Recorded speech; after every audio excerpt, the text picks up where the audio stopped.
Chapter 5, the message and the messenger. John 1 again. The Word became flesh and made his home among us. We have seen his glory, glory like that of a father's only son, full of grace and truth. John testified about him, crying out, "This is the one of whom I said, 'He who comes after me is greater than me, because he existed before me.' From his fullness we have all received grace upon grace. As the law was given through Moses, so grace and truth came into being through Jesus Christ. No one has ever seen God. God, the only Son, who is at the Father's side, has made God known." John 1:14 through 19.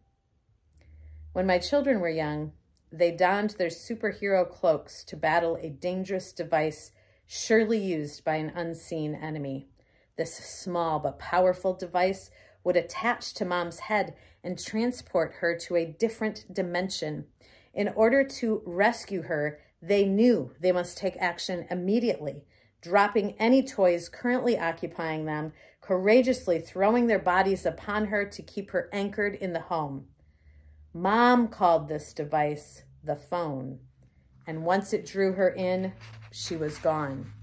Oh, it looked like she was there, but it was not the real Mom, just an illusion. It was a difficult job, but the dynamic duo unselfishly gave their lives day after day to keep their Mom fully and completely home.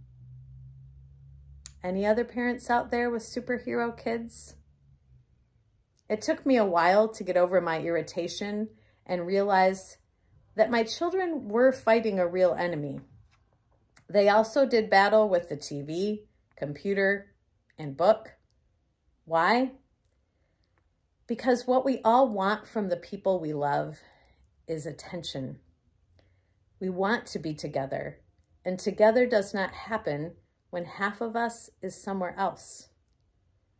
John's gospel tells us that Jesus made his home among us, and we saw the glory of God, full of grace and truth. God did not send a messenger with a letter like he did through the prophets of old. This time, he came himself and gave us the full grace and truth of his presence. Look at the language John uses in verse 16.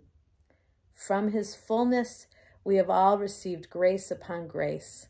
As the law was given through Moses, so grace and truth came into being through Jesus Christ. From his fullness, we have all received grace upon grace. Where does this grace upon grace originate? From his fullness. The law was given through Moses, but grace and truth came through Jesus. When we see all of God, we see the law, love with the law. We see the person behind the principle. In his presence, there is fullness of joy. In order to love others the way Jesus has loved us, we also need to give ourselves fully to others. In a world of text messages and emails, it's too easy to send messages without making time for face-to-face connections. Love is best experienced through presence. This sounds good in theory, but I fear that many of us have forgotten how.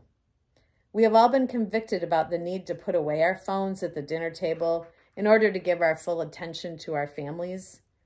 Most of us, however, still know how to connect with those we love. But what about those we have not yet learned to love? What about the people who are different from us and harder to find the place of connection?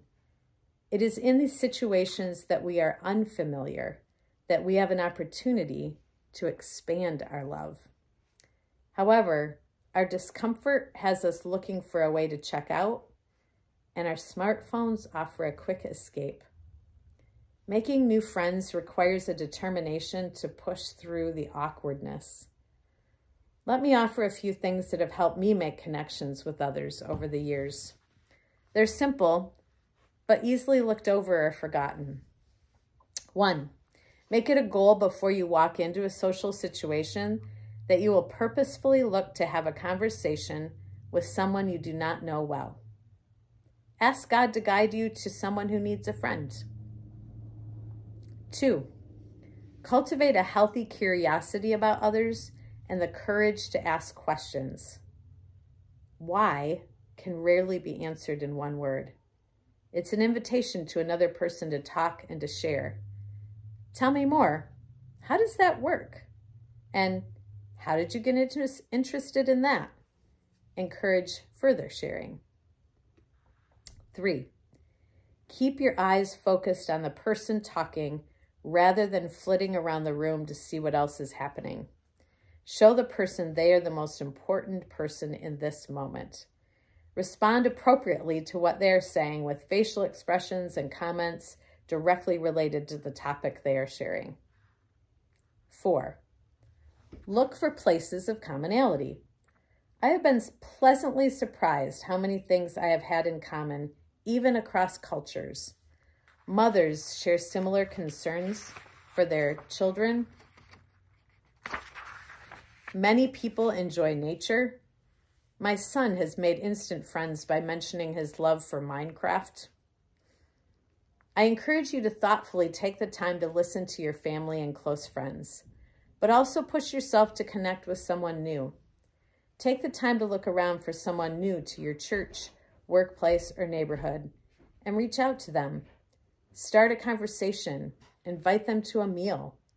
You might be surprised who God brings across your path, just as you might be shocked by the similarities between you.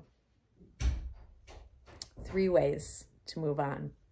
1, rate yourself on each of the 3 connection tips. 1, I need a lot of practice, to 10, I am an expert. Consider what you can do to move up 1 number in each area.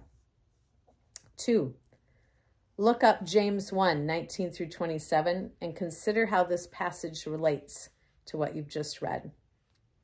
3, practice asking questions today. Pick one question that interests you and ask it to whomever you interact with. Be sure to listen and respond. A couple of ideas to get your creative juices flowing. If you had to eat one food every day for the next year, what would it be?